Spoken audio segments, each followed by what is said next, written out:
Sejam muito bem-vindos a mais um episódio do podcast do Bola Amarela. Este, por ser em pleno Grand Slam, ou durante um Grand Slam, vai naturalmente ficar marcado única e exclusivamente por aquilo que até ao momento se passou no US Open. Nós aqui antecipámos a semana passada que tínhamos o US Open provavelmente mais aberto dos últimos 20 anos e, enfim, acho que nem nós esperávamos que a primeira semana fosse tão atribulada. Estamos a gravar o podcast horas antes de começar os quartos de final, hoje terça-feira e amanhã quarta disputam-se os quartos de final, portanto estamos aqui numa espécie de transição para uma fase já decisiva do torneio e, resumidamente, temos confirmado o novo campeão de Grand Slam no US Open pelo terceiro ano consecutivo, depois do Dominic Thiem em 2020 e do Daniil Medvedev em 2021. Vamos ter um novo campeão de Grand Slam em 2022 aqui no US Open. Nas senhoras vamos ter uma nova campeã do US Open, não sabemos se uma nova campeã de Grand Slam ou não, depende da única que sobra, que é a Iga Swiatek. Passaram-se muitas coisas na primeira semana, mas Pedro, se calhar começo pelas mais recentes.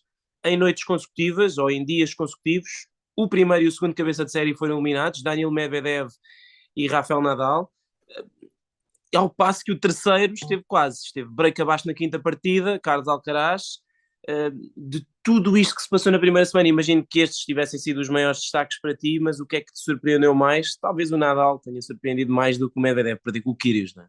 Sim, sim, sim, sem dúvida que a derrota do Nadal, não sendo um escândalo, porque o Francis Tiafoe tem um ténis que nós todos conhecemos que é capaz de roubar grandes nomes, falta haver a completar ali o puzzle de conseguir juntar o seu ténis, o lado psicológico estar a funcionar também, para a coisa toda resultar, e foi de facto uma exibição impressionante. Podemos dizer que o Nadal não esteve nos seus melhores dias, é verdade, mas o Tiafoe soube lidar com todos os momentos do encontro. E o que mais me impressionou foi o quarto set, em que o Nadal parecia que tinha feito ali, depois do break, que ia descolar no encontro e que talvez, segundo a lógica, ia varrer o resto desse duelo, mas o Tiafoe não entrou em pânico, continuou tranquilo, fez o seu ténis e conseguiu vencer. E é curioso tu juntares estes dois encontros, porque na verdade hum, eu acho que de alguma maneira eles estão ligados, porque eu acho que o sucesso que o Nick Kyrgios tem tido tem sido um dos fatores. O Tiafoe, ainda ninguém lhe perguntou isso, ele não falou disso.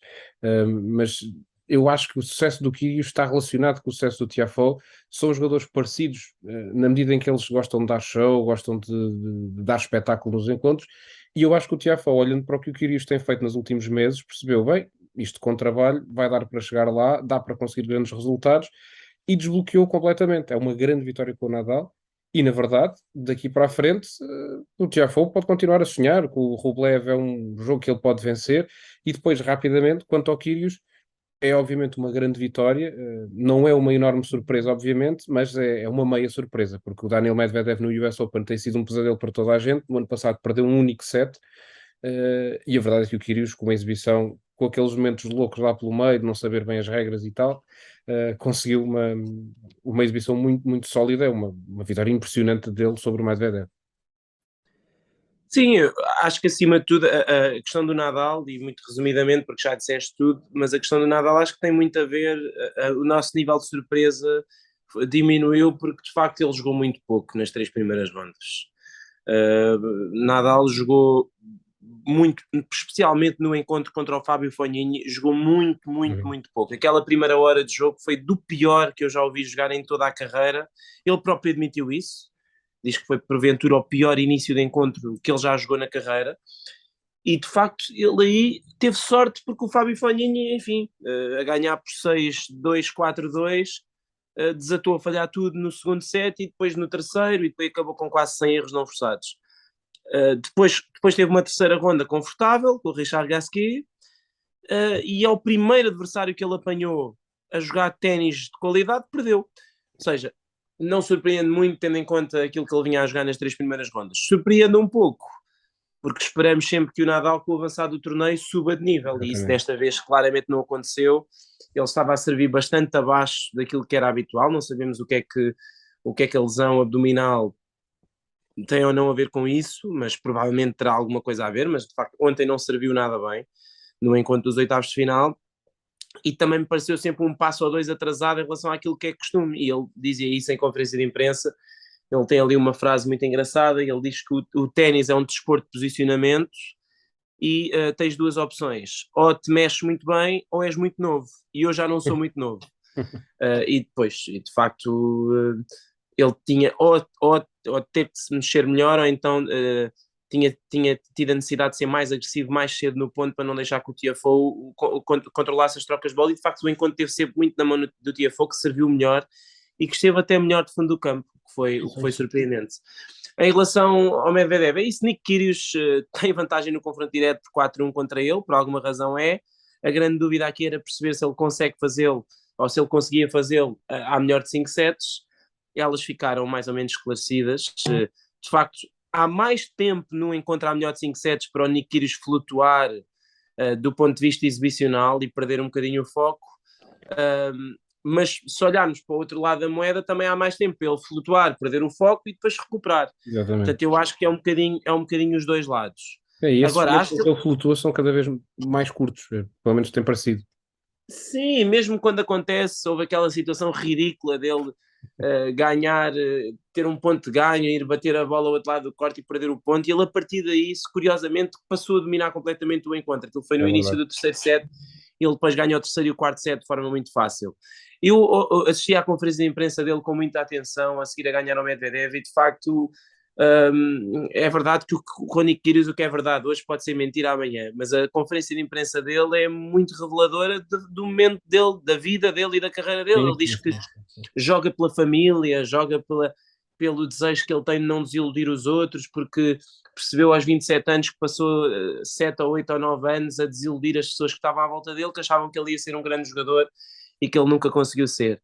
E de facto, vamos ver, eu acho muito sinceramente que ele neste momento é o jogador a bater neste torneio, não sei se concordas, mas para mim, dos 8 que sobram, não ficarei, ou melhor, neste momento tu não ficas, não consegues avançar claramente com um nome que vai ser campeão.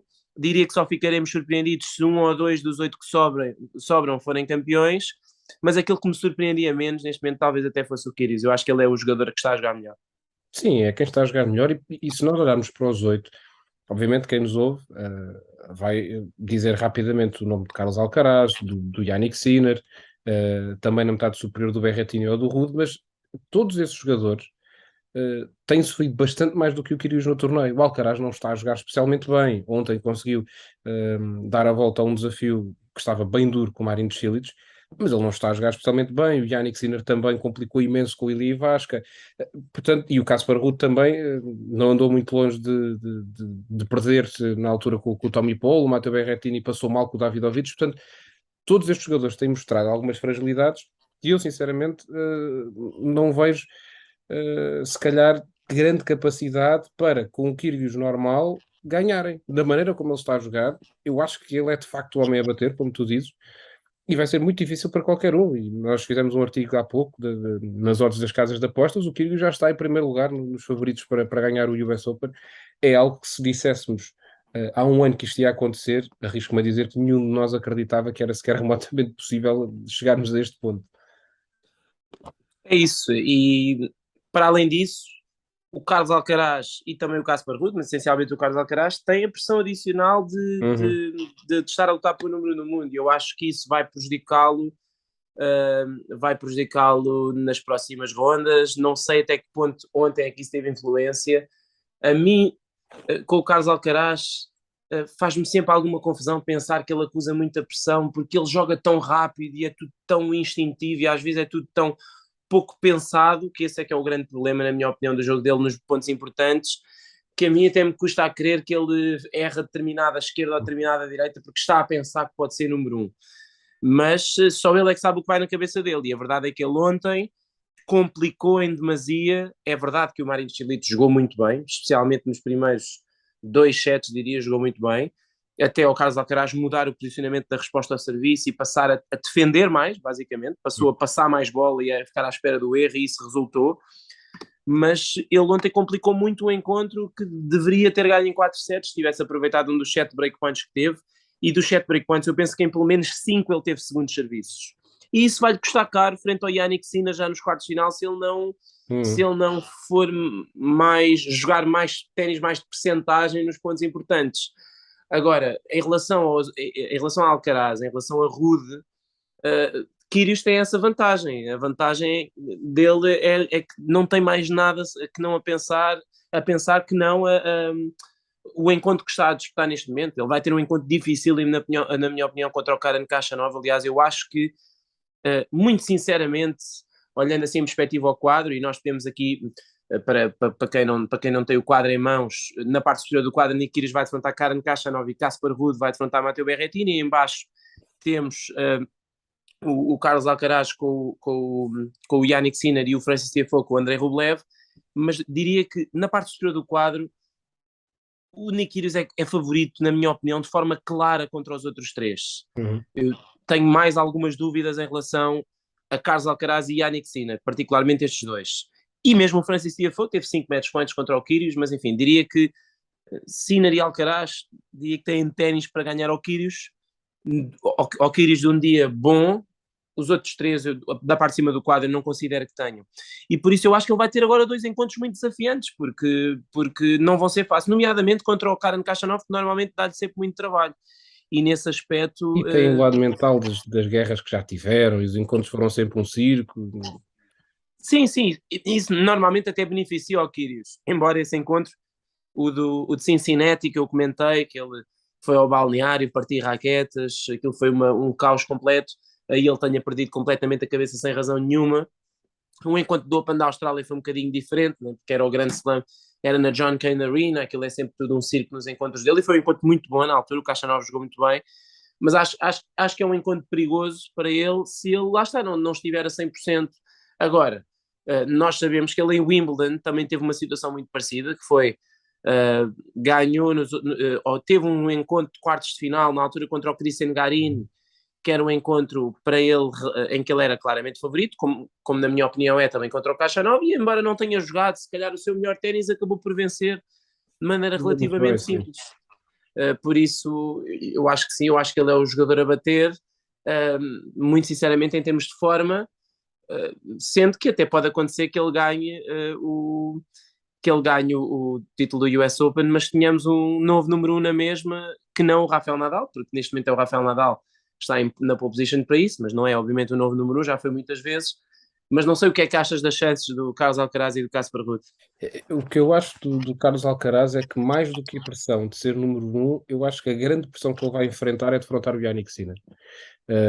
Porque é um adversário que se tem falado muito, que vai ser o rival eterno dele, agora nos próximos anos no circuito, vai ser entre os dois, fala-se muito disso, e a verdade é que ele não tem conseguido ganhar nas últimas oportunidades. E eu acho que neste encontro, acho que pesa mais essa pressão do que propriamente ser número um. Como tu dizes, eu achei a certa altura que poder ser número um podia entrar-lhe na cabeça, já não acho isso, concordo contigo, até pelo estilo de jogo, mas acho que defrontar o Yannick Sinner vai ser ali algo que, por um lado, pode complicar-lhe a vida, obviamente, dele não saber lidar e perder, mas por outro, se ele consegue ganhar e ganhar bem, pode desbloquear completamente a nível mental e nós sabemos que o Alcaraz, naquela forma vertiginosa que ele já chegou a mostrar este ano, o Andrei Rublev ou o Francis Tiafoe seria um pesadelo para os dois conseguirem travá-lo, porque é de facto sufocante.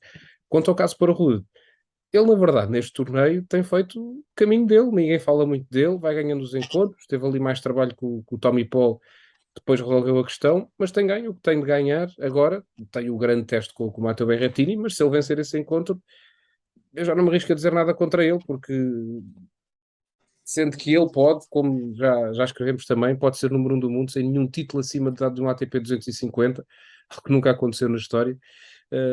Mas vamos ver. Acho que o Casper Ruud pode perfeitamente perder com o Matteo Berrettini. Se jogar contra o Kyrgios também vai ser muito, muito difícil para ele. Eu acho que os astros têm de se alinhar muito para que o Casper Ruud tenha hipótese de sonhar mais do que aquilo que está a fazer no torneio até agora. Sim, eu concordo com tudo. Eu acho que o Casper Ruud vão ter de lhe ganhar, vão ter de jogar muito bem para lhe ganhar, mas eu não consigo imaginá-lo a ganhar o US Open, sinceramente. Acho que ele, acho que ele lá- é isso. Eventualmente, se o Kyrgios perder nos quartos de final e na parte inferior do quadro sair de lá o O Tiafoe, o Rublev, Rublev, é isso.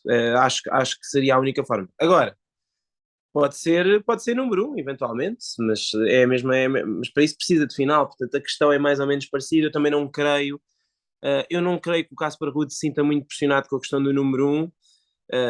Talvez se vá sentir pressionado se eventualmente estiver a servir na meia final para fechar o encontro e o Alcaraz já não estiver em prova. Aí eu acredito que sim, mas até lá, sinceramente, eu acho que não. Acho que vai ser acho que vão ser quartos de final muito interessantes. E em relação ao Carlos Alcaraz, eu acho que também a questão psicológica contra o Sinner, ela rapidamente muda se o encontro lhe começar a correr bem, porque o Carlos Alcaraz ganhou o único encontro contra o Sinner em piso rápido, em Paris o ano passado, que era um encontro em que era o Sinner que estava obrigado a ganhar, porque se perdesse ficava fora das ATP Finals, e perdeu. Portanto, o Alcaraz basicamente retirou, eliminou o Sinner o ano passado, aquilo que era um dos seus principais objetivos. Depois é verdade que ele acabou por entrar como suplente, mas os dois encontros deste ano foram em contextos muito específicos. Em relva, Alcaraz nunca pareceu completamente confortável, nada a ver com, na minha opinião, com o nível em que está a jogar agora aqui no US Open, apesar de tudo, está a jogar bastante melhor do que jogou em Wimbledon. E na final de Umag um, foi também um encontro um bocadinho distinto, porque Alcaraz, depois de ganhar o primeiro set, saiu completamente do encontro e acabou por ter do outro lado um adversário muito inspirado. E lá está, foi um encontro em relva, outro em terra batida. Eu acho que desse ponto de vista o piso rápido é a melhor superfície dos dois. Vamos lá ver se na superfície que para mim é a melhor para ele, se Carlos Alcaraz vai conseguir um, ganhar a Yannick Sinner. Agora vai ter que mudar algumas coisas em relação àquilo que fez nos últimos encontros, porque a mim o que me pareceu é que Carlos Alcaraz, frente a Yannick Sinner, tentou entrar naquele duelo típico de fundo do corte com o italiano e ele, de potência, e ele aguenta-se muito bem. Portanto, talvez Alcaraz vai ter que aparecer mais na rede, exato. vai ter que usar mais o slice de esquerda, que foi o que ele fez isso muito ontem contra o Marin Cilic. Talvez vai ter que fazer parecido com o Yannick Sinner, que se for para bater com força de fundo do campo, o Sinner aceita Está o lá, desafio. Sim. Sem dúvida. Em relação, enfim, falámos em relação ao torneio masculino, em relação ao torneio feminino, curiosamente, temos até mais cabeças de série das 8 primeiras do que no quadro masculino, e fala-se muitas vezes que o top 10 feminino não é real e tudo mais, mas a verdade é que não só temos 4 das 8 primeiras cabeças de série a jogar os quartos de final, desde logo a número 1 no mundo, Iga Swiatek, mas também a sua adversária, a oitava, Jessica Pegula, a sexta, Arina Sabalenka, e a quinta, Ons Jabeur. Portanto, 5 top 10 nos quartos de final femininos, mais 2 jogadoras que estavam no top 10 da WTA Race antes do torneio, Coco Gauff e Caroline Garcia. Coco Gauff vai entrar no top 10, Garcia pode entrar e está numa série de muitas vitórias seguidas.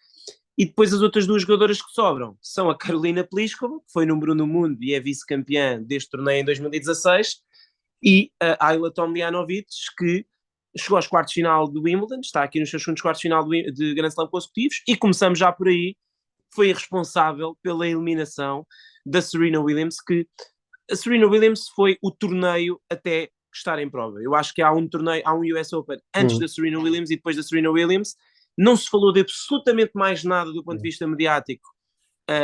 Em Portugal falou-se obviamente dos portugueses, mas do ponto de vista mediático não se falou de mais nada durante a primeira semana sem ser da Serena, e aconteceram muitas coisas, perdeu o Tsitsipas, a Alep, perdeu muita gente, mas de facto não se falou de mais nada, porque Serena Williams é Serena Williams e diria que grande maneira que ela encontrou de terminar a carreira. Foi de facto uma semana incrível da Serena.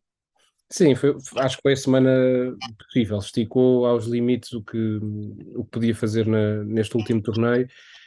E eu diria que é óbvio que esta derrota dela com a Ayla Tomljanovic certamente fica-lhe ali um amargo de boca da maneira como tudo foi decorrendo nesse encontro, porque ela tinha claras hipóteses de vencer a tenista australiana.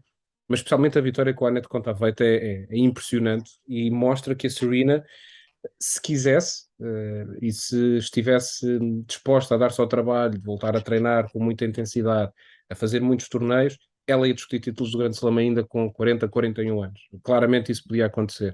Chegou, foi uma altura da vida dela em que ela não quer isso para a vida dela agora, quer estar descansada com a família, e que é perfeitamente legítimo seguir essa rota. Mas de facto foi uma semana muito especial para a Serena. para as pessoas todas que a quiseram ver ainda, com sessões noturnas absolutamente loucas no Arthur Ashe. Mas é como dizes, houve um torneio até a Serena ser eliminada, outro a partir daí, até em termos de ordem de jogos, já facilitou ali, porque não tinham de ter sempre a Serena na sessão noturna no quarto central.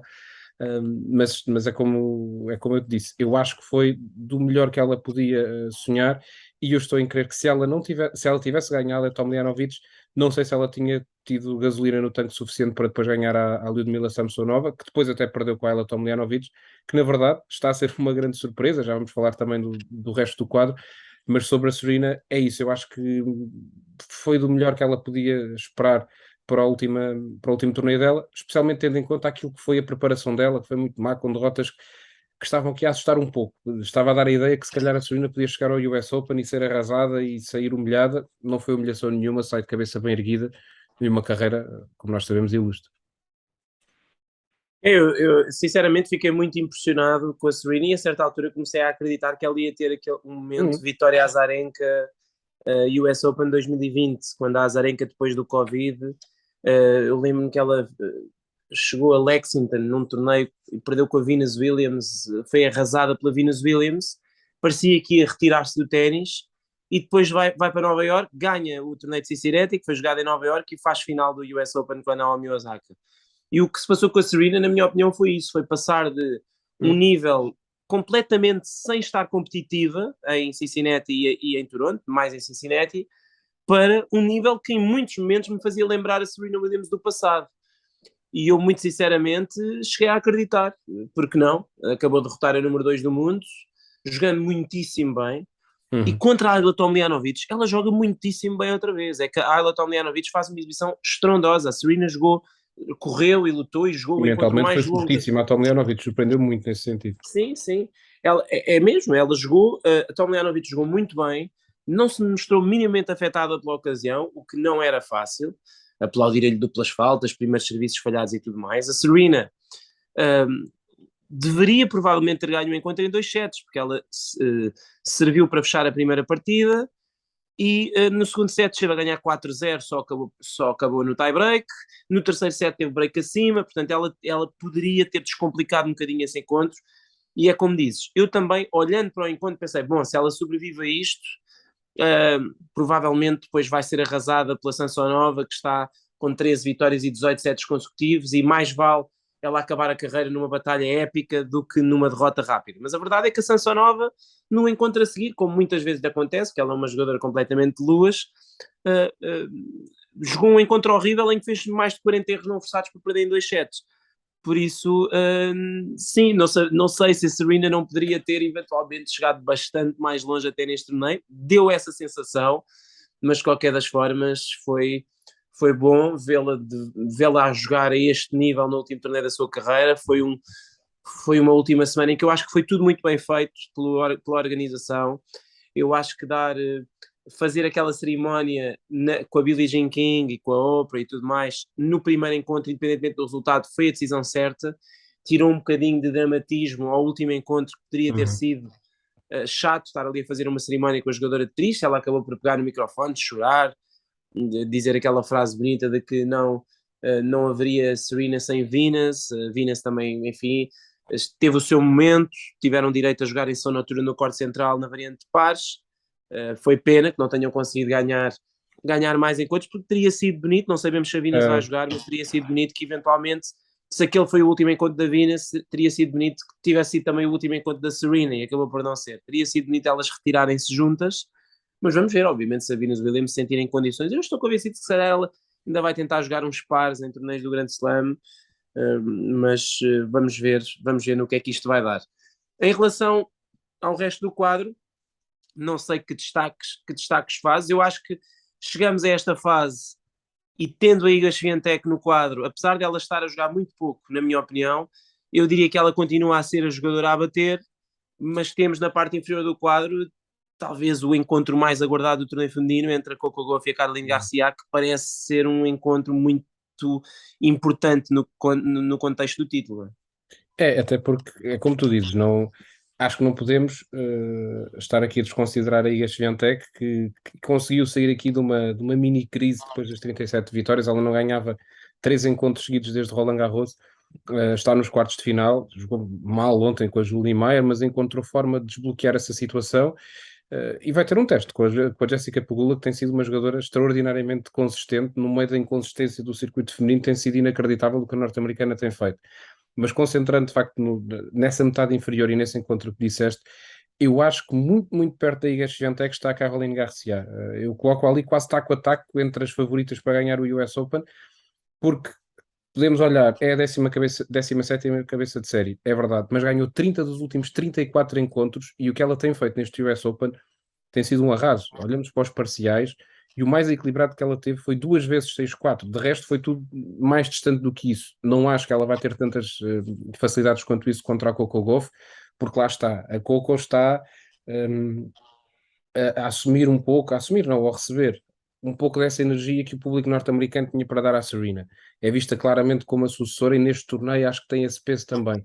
E eu acho que o que a Serena tinha a seu favor, a Coco vai ter um bocadinho também neste encontro de som noturna, e aí pode mexer um pouco com a HRCA também, aí vai dar aí um ar diferente ao encontro, mas eu estou em crer que nessa metade inferior, eu acredito que a finalista vai sair desse encontro, mesmo com o Jabeur a conseguir jogar bem e a ser uma tenista perigosa.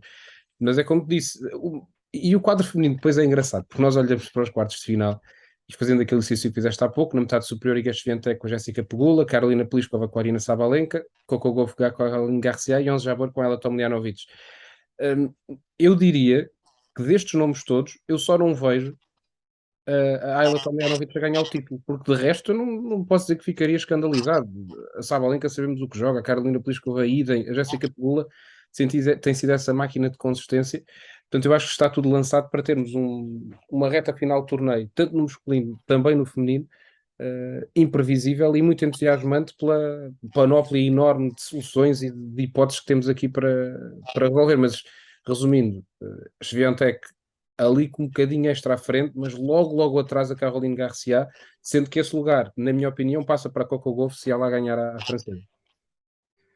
Eu acho que para já, para mim, é o melhor elenco quartos de final femininos em Grande Slam em muito tempo. Sinceramente, não me lembro de um assim há muito tempo. Aliás, é a primeira vez, este ano é a primeira vez que temos um quarto de final em que bate com o seeding, que é o da Pegula com a Iga, embora o seeding no ténis feminino valha pouco, porque de facto nós olhamos aqui e a Gauff e a Garcia eram provavelmente as duas jogadoras, quer dizer, a Gauff tinha a Simona Halep naquela secção do quadro, mas a Caroline Garcia era a jogadora, sendo a 17ª cabeça de série, aquela que era a favorita para sair Sim, daquela mini secção do quadro. Agora, a questão com a Caroline Garcia é aquela que diz, é que ela, para mim, desde o início do torneio, ela era favorita ao título, mas também era favorita a perder na primeira ou na segunda ronda, porque nós nunca sabemos o que é que podemos contar com ela. Esta é apenas a segunda vez na carreira que a Caroline Garcia chega aos quartos de final de um torneio do Grand Slam. Ela tem 29 anos. Há 11 anos o Andy Murray disse que ela ia ser número 1. E ela, 11 anos depois, só vai jogar os segundos quartos de final no torneio do Grand Slam. E isso para mim é a grande questão em relação à francesa, porque eu acho que ela está de longe a jogar o melhor ténis do torneio.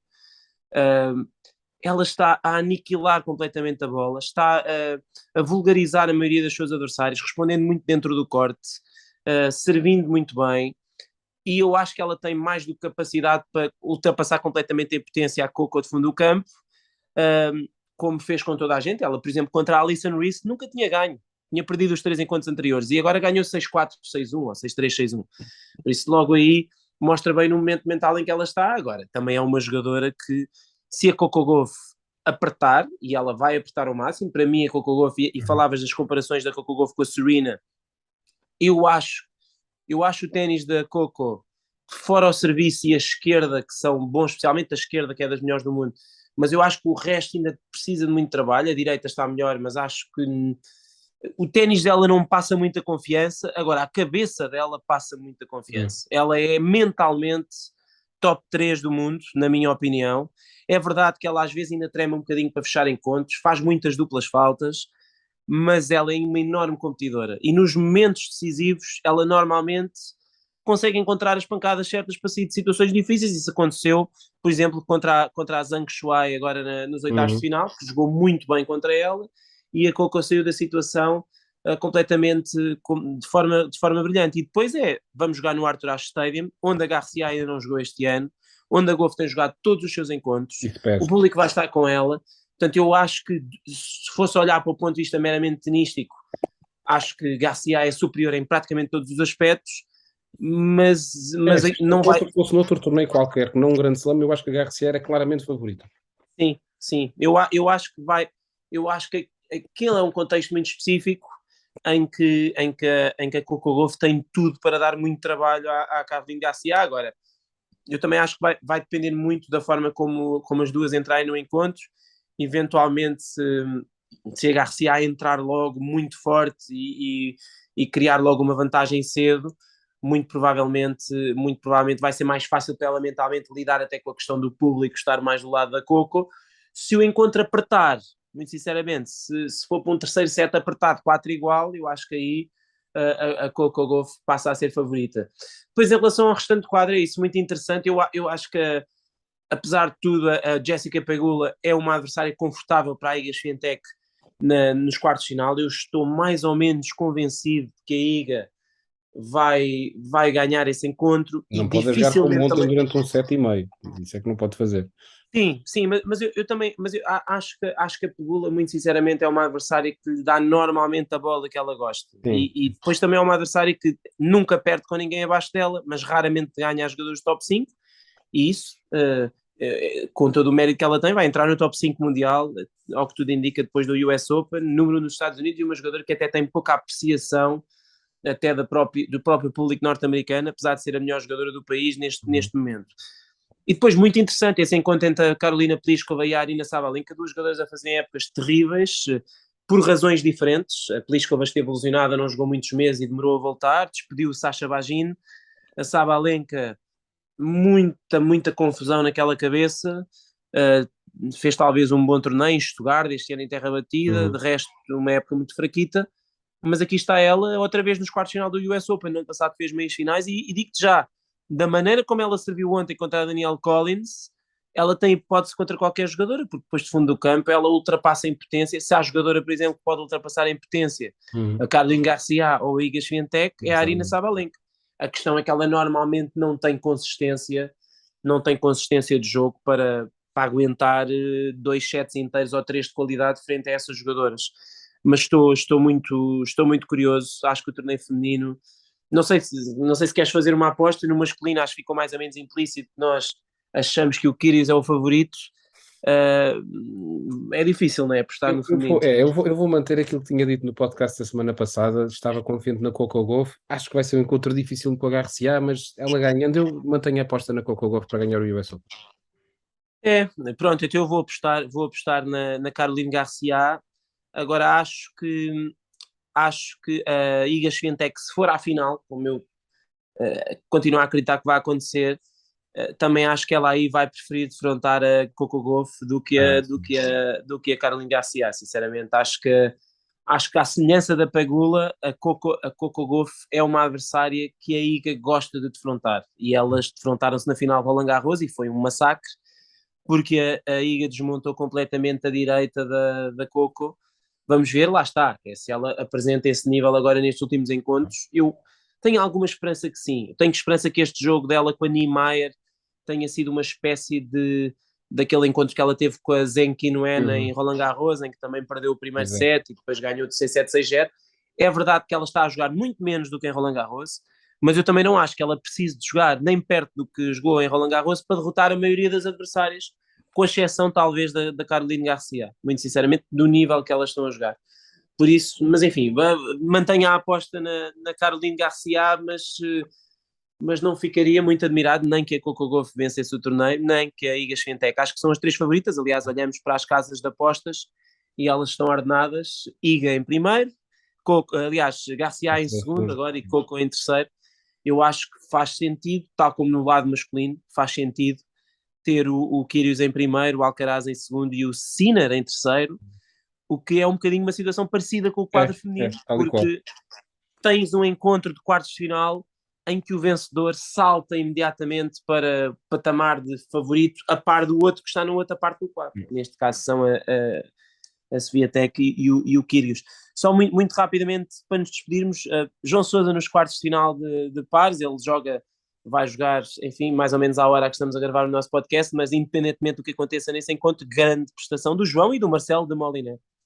Tem sido uma história incrível, porque eles estão num quadro recheado de trutas e olhamos para os quartos de final e é só especialistas de pares daqueles jogadores com muito peso e muita história, tirando o Zielinski e o Gnisse, que vão já com os primeiros cabeças de série, mas têm jogado muitíssimo bem e voltamos ao mesmo. O João em pares tem essa faceta muito curiosa de puxar muito o seu adversário para cima. O Demon Liner tem estado até mal fisicamente, mas o João vai puxando por ele e eles têm conseguido funcionar muito bem os dois juntos. E quem sabe, a variante pares traz muitas surpresas e da maneira que eles estão a jogar, por que não terem aí uma caminhada histórica luso-brasileira a caminho do título no US Open? Era fantástico acontecer. Sim, era incrível. Eu acho que Muito realmente difícil, mas incrível. é como dizes, há grandes trutas da variante de pares, mas eu continuo sempre a achar aquela história de que um jogador de singulares numa semana mega inspirada, ou dois jogadores de singulares numa semana mega inspirada, ou um jogador de singulares numa semana mega inspirada ao lado de um bom jogador de pares, chega normalmente para ganhar às melhores duplas do mundo. E isso viu-se já várias vezes este ano em torneios do Grande Slam, vê-se muito no ténis feminino, no masculino vê-se menos, porque os homens não jogam, os homens de topo do ranking não jogam tanto pares, mas o João Sousa joga muito bem pares e é o melhor jogador, se calhar, dos que sobram. Aliás, seguramente será o melhor jogador dos que sobram no quadro de pares em singulares. Portanto, eu acho que ele pode fazer a diferença, de certo modo. Estou com algumas esperanças, estou a olhar assim para este quadro com algumas esperanças, embora haja questões físicas. Eu ontem falei com o João, ele disse-me que os dois estão tocados fisicamente. O Marcelo tem uma lesão nas costas que é evidente, porque ele está sempre a fazer alongamentos no chão durante os encontros. O João tem uma lesão no ombro que o obrigou a desistir de Cincinnati. E foi muito engraçado também isso que dizes, que é o Marcelo estava fora do circuito, ele está a jogar com ranking protegido o US Open, ficou sem parceiro, ele como especialista de pares tinha sempre parceiros fixos, ficou sem parceiro, ligou ao João Sousa a pedir para ele o ajudar, para jogar com ele. O João aceitou, diz que o conhecia bem, era uma excelente pessoa, com boa energia, e que basicamente foram jogar pares para o Marcelo poder entrar no quadro e quem sabe ganharem um encontro ou dois, e ganharam já uma série deles e estão nos quartos de final. Bom, está tudo contado, já sabem, voltamos para a semana, já com o podcast pós-US Open. Continuem a seguir-nos no site e nas nossas redes sociais. Nós voltamos para mais uma edição do nosso podcast na próxima semana.